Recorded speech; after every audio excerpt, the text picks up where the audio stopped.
Assalamualaikum, apa kabar semua mahasiswa-mahasiswi YouTube sekalian? Mumpung ada Scoopy 2022 yang terbaru di rumah, ada kesempatan minjem, langsung kepikiran buat konten untuk ngajak teman-teman sekalian untuk berjalan-jalan. Sambil saya mau sharing pengalaman saya baru-baru ini mengalami crash ya lumayan parah lah, sampai saya mengalami patah tulang. Jadi saya mau sharing sedikit apa kira-kira yang harus kita lakukan pada saat mengalami crash agar sesuai dengan prosedur hukum dan prosedur kemanusiaan. Mari kita mulai, let's go.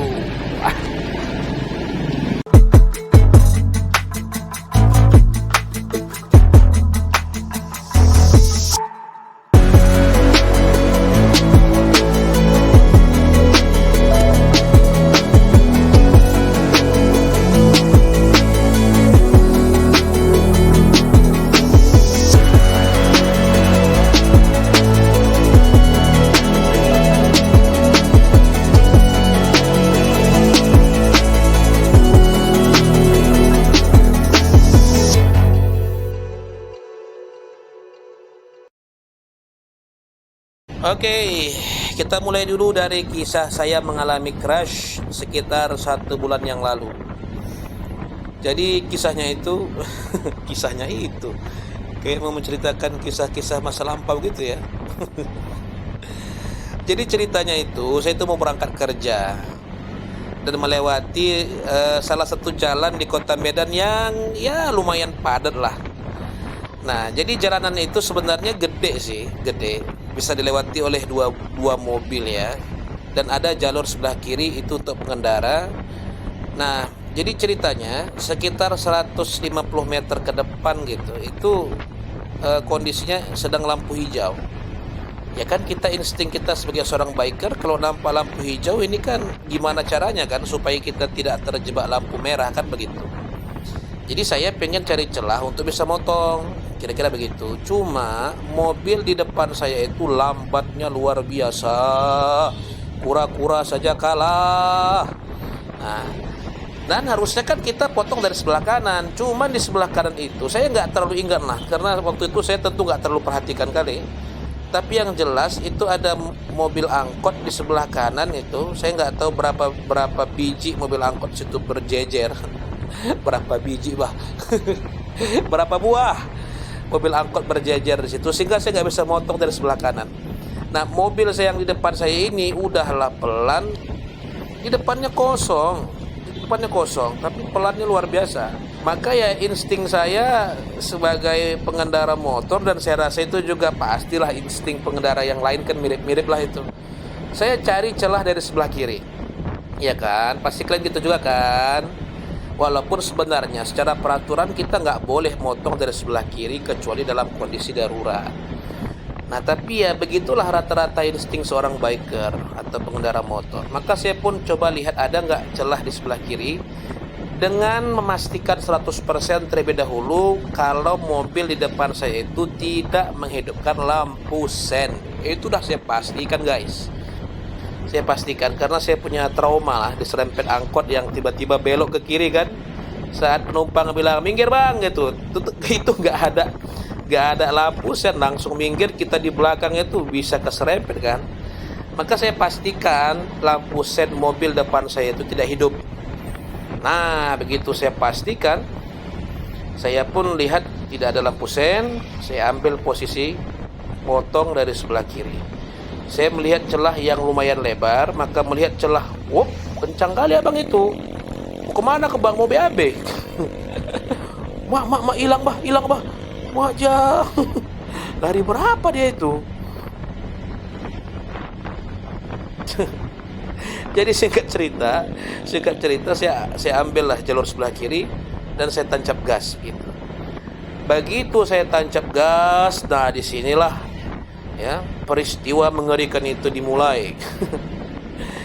Tanpa aba-aba itu motor di sebelah kiri, mobil gitu ya. Coba taruh gas ya, aku minggir dulu ya. Kayaknya ini kameraku mereng-mereng ini. Entah yang helmku mereng, entah kamera yang mereng. Ntar ya, biar kita betulkan dulu nih. Udah nggak betul kameranya nih. Oh, Wah, depan dia pun udah mereng, ku tengok ini. Sebentar ya, sebentar. Wis, cuma aneh kawan ini ya. Bentar. Geser dikit. Geser dulu biar pas. Mak Jang, lawan arah orangnya. Mak, rame pula kalian sini. Lawan lah. Atas hitung. Mana kok? Bandel-bandel kali orang Medannya. Baik, jadi balik ke cerita tadi. Begitu saya tancap gas tanpa aba-aba, mobil yang tadi di sebelah saya itu langsung belok ke kiri. Ternyata memang di sebelah kiri itu ada gang kecil. Mungkin dia mau belok ke gang kecil itu, makanya mobilnya lambat gitu. Tapi nggak ada lampu sen, dia nggak ada ngesen ke kiri. Itu udah saya pastikan 100% gitu. Begitu saya tancap gas, ya, mobil itu pun langsung belok ke kiri dan terjadilah apa yang telah terjadi. Bam! Si Gogoy di depan mata saya. Ingat guys ya, si Gogoy Vario putih 150 cc kesayangan saya itu di depan mata saya berguling-guling, kapnya terbuka dan joknya terlepas. Saya nggak tahu persis apa yang terjadi dengan saya pada saat itu. Saya nggak tahu gimana posisi jatuhnya, saya nggak ngerti lah. Bukan karena saya pingsan, tapi memang kadang-kadang kan memori kita kan susah kan menghafal sesuatu yang terjadi secara cepat begitu tanpa kita duga. Yang saya tahu saya udah jatuh, posisi saya pada saat itu tengkurap. Persis kayak kura-kura. Soalnya saya bawa tas guys, saya bawa tas tuh besar, isinya laptop, kemudian ada buku-buku, ya namanya juga dosen kan. Itu persis kayak kakek kura-kura yang di film Dragon Ball Z. Aduh. Nah, saya gak ingat betul lah apa yang terjadi pada saat itu, tapi yang jelas itu begitu saya jatuh, saya berusaha untuk duduk. Nah, kayak iklan-iklan apa namanya, bonbon Mentos tuh nggak, begitu jatuh langsung duduk kan, ada musik biar dibilang keren gitu. Nah, disitulah saya tahu kaki saya tuh nggak bisa digerakkan. Kita kan kalau dalam posisi tengkurap kan, kalau mau duduk kan pasti ya kaki kita kan menapak ke tanah kan. Nah, di saat itulah saya tahu kaki saya tidak bisa digunakan untuk menapak ke tanah guys. Sakitnya luar biasa sakit. Ini cemananya kawannya nih, lampunya ke kiri, orangnya ke kanan. Mama nih, bukan mama nih, bapak juga kayak gitu juga rupanya. Nah, jadi yang bingung ini, yang lucunya nih. Yang bingung tuh masyarakat. Biasanya kan kalau kita jatuh gitu kan masyarakat nolong kan. Nah, itu masyarakat banyak luar biasa. Saya langsung dikerumuni gitu. Cuman mereka mikir kan, ini yang jatuh badannya besar. Sedangkan yang mau nolong itu badannya kecil-kecil semua. Orang tuh pun berpikir ya kan, kalau aku tolong nanti kawan ini sakit, aku lebih sakit ya kan. Atau awak sehat, orang tua patah tulang. Aduh. Valentino Rossi. Jadi mereka pelan-pelan angkat ketiak saya, akhirnya saya bisa menepi lah. Nah, mobil yang tadi menabrak saya itu saya lihat semacam mau lari gitu ya, tapi akhirnya dihadang lah oleh beberapa orang abang-abang Gojek, abang-abang Grab, saya lihat gitu.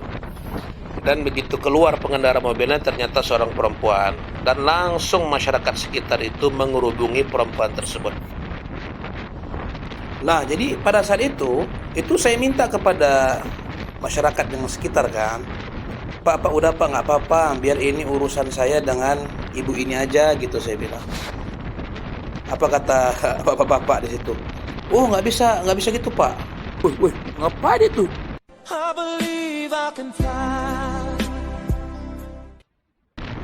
Wah, si kawan, udah nggak sabar kan terbang ke surga. Naik kereta apa dia nih? Wah, digeber kita. Tahu, untung gak aku bawa CBR punya. Kalau aku bawa ada 5 lagi geber kita. Nah, jadi masyarakat di situ kan saya bilang, Pak, udah ini urusan antara saya dengan si mbak-mbak ini gitu.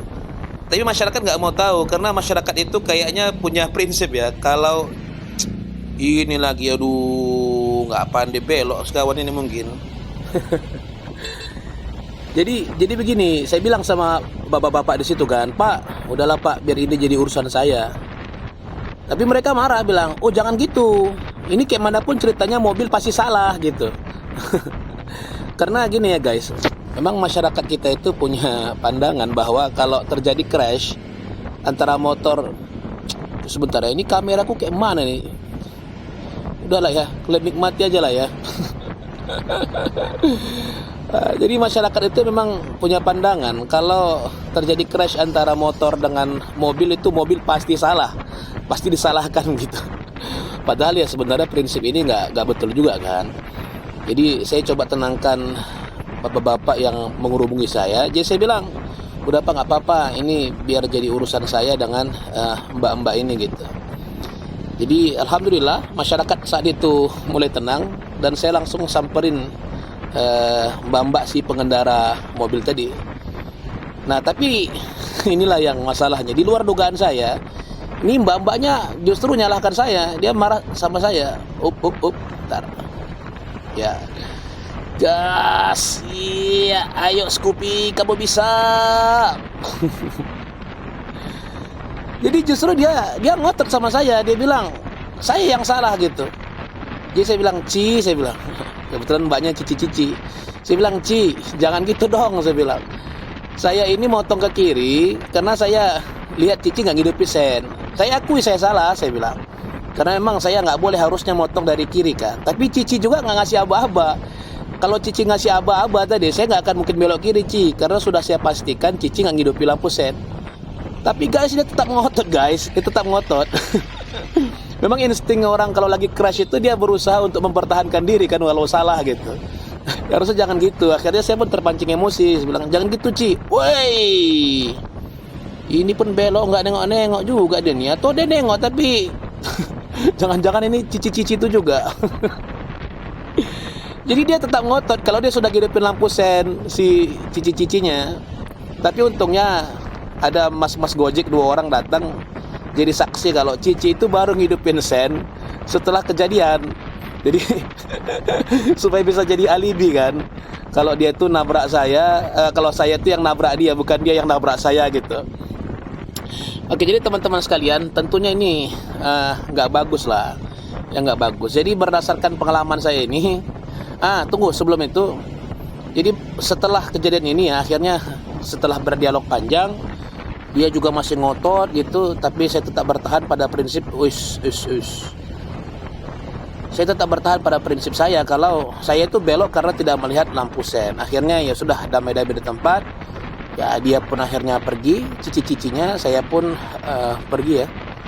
Tapi kita nggak sempat tukaran nomor HP. Masih sempat-sempatnya otak kita mikir ke sana. Oke, jadi singkat cerita teman-teman sekalian, begitu malam harinya, sore harinya, saya langsung ke dukun patah. Bukan dukun patah itu namanya, tukang pijat. Saya dengar kata-kata dukun ini kadang agak lain. Ini tumben ya, agak sepi jalan Jamin Ginting di jam segini. Ini jam 2 siang. Tapi yalah, mungkin orang kan udah makan siang ya kan, udah kenyang, tinggal tidur. Oke, jadi teman-teman sekalian, sore harinya saya ke tukang pijat gitu untuk melihat apakah ada kondisi yang berbahaya yang terjadi pada kaki saya, dan langsung divonis oleh tukang pijatnya kalau saya mengalami retak tulang. Maka langsung malam harinya saya ronsen. 2 hari kemudian hasil ronsen itu pun keluar dan ternyata saya mengalami patah tulang kubus pada bagian telapak kaki sebelah kanan dan terjadi pergeseran tulang. Saya menceritakan aja ngilu guys, apalagi mengalaminya. Sebentar ya, lampu merah, udah mungkin banyak orang sini. Aku kalau lampu merah gini segan kali ngomong-ngomong, kira orang aku kayak orang gila kan, cakap-cakap sendiri. Oke, kita lanjut kembali, sudah lampu hijau teman-teman sekalian. Nah, dari peristiwa ini ada beberapa hal yang perlu kita pelajari ya. Mudah-mudahan ini bisa menjadi edukasi bagi kita semua. Yang pertama, kalau terjadi kondisi crash seperti itu ya, kalau teman-teman mengalami kecelakaan, ya tentunya kita berdoa kepada Allah, kepada Tuhan Yang Maha Esa, supaya tidak terjadi apa-apa. Tapi andai kata terjadi, yang pertama yang perlu teman-teman pastikan adalah apakah ada anggota tubuh yang tidak bisa digerakkan. Ini penting sekali teman-teman. Ya, jadi coba dicek apakah tangan oke, tulang belakang, tulang punggung oke, pinggang, kaki. Nah, jika semuanya oke, baru kita masuk pada step selanjutnya. Tapi jika ternyata ada anggota tubuh dari teman-teman yang tidak bisa digerakkan, maka yang pertama kali harus teman-teman ingat adalah jangan, bentar ini abang Gojek mau belok kemana ini? Ibu dia bilang, main potong-potong aja emak-emak zaman sekarang nih ya. Nanti dipotong uang nafkah sama suami ibu, baru ibu tahu. Jadi teman-teman sekalian, ketika ada anggota tubuh teman-teman yang tidak bisa digerakkan, maka yang pertama kali harus teman-teman ingat adalah jangan bergerak. Tetap pada posisi dan pahamkan kepada masyarakat untuk tetap membiarkan teman-teman pada posisi itu ya. Kenapa demikian? Karena ya kita sebenarnya paham lah, masyarakat itu ya sangat baik dan sangat berbelas kasih kepada kita kalau mengalami kecelakaan, apalagi itu bukan terjadi karena kesalahan kita. Wah, abang Gojek ini dari tadi main slip-slip aja. Aduh.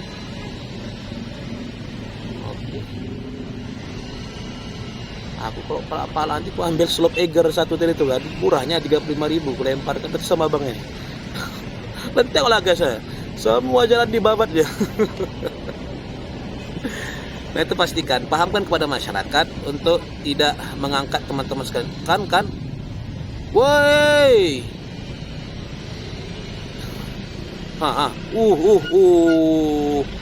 memang lah bang. Aduh, tengok-tengok lah bang, ada penumpang tuh bang. Nanti kalau kenapa-kenapa kan payah kita bang. Nah, jadi pastikan itu ya teman-teman sekalian. Tolong pahamkan pada masyarakat untuk tidak membantu teman-teman. Ya, karena sedikit aja pergerakan nanti yang tidak terduga itu bisa menyebabkan patah tulang yang jauh lebih berbahaya, jauh lebih fatal. Atau mungkin ada pendarahan dalam yang jika tubuh kita diangkat, yaitu bisa fatal akibatnya. Apalagi jika pendarahan itu terjadi di kepala. Ya, maka dibiarkan saja dulu dan minta bantuan kepada masyarakat untuk mengamankan jalan supaya tidak terjadi kemacetan. Itu yang pertama. Yang kedua, minta tolong kepada masyarakat untuk mengamankan kendaraan kita. Ya. Sebenarnya itu sudah insting masyarakat yang membantu kan, tetap mereka pinggirkan. Tapi mana tahu ada kondisi di mana kita punya barang-barang di di jok kereta, kayak ya mungkin handphone atau dompet atau tas ya. Majang. Mana nya orang ini ya? Jadi minta tolong amankan kendaraan kita jika di dalam jok atau mungkin di dalam yang di bawah batok kereta itu kan kayak ada kantong kan. Itu minta tolong kepada masyarakat untuk mengamankan barang-barang kita yang ada di situ. Kemudian yang ketiga, jika memungkinkan bagi teman-teman untuk menggunakan HP, hubungi saudara atau kenalan terdekat yang terdekat dalam arti bukan kerabat, dalam arti siapa yang bisa paling cepat sampai duluan. Nah itu karena bagaimanapun ya masyarakat kita itu masih takut ya untuk membantu orang yang kecelakaan itu ke rumah sakit, apalagi kalau kondisinya itu lumayan parah begitu kan. Jadi masyarakat itu masih punya rasa takut, mungkin nanti takut ditagih, takut bertanggung jawab, atau takut apalah begitu. Jadi segera hubungi kenalan yang bisa datang dalam waktu yang paling cepat. Itu poin selanjutnya. Kemudian yang keempat,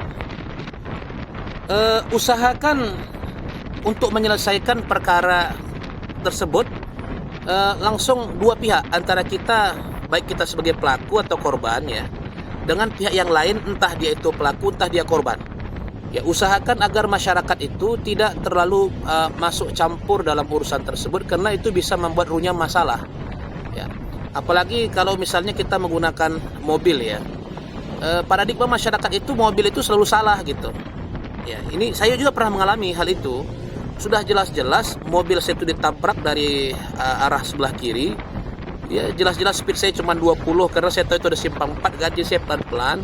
Udah jelas-jelas mobil saya ditabrak. Masyarakat itu ngomong gini kepada saya, "Pak, bukan begitu Pak, namanya mobil kalau tabrakan dengan motor ya mobil harus tanggung jawab." Ini prinsip apa guys?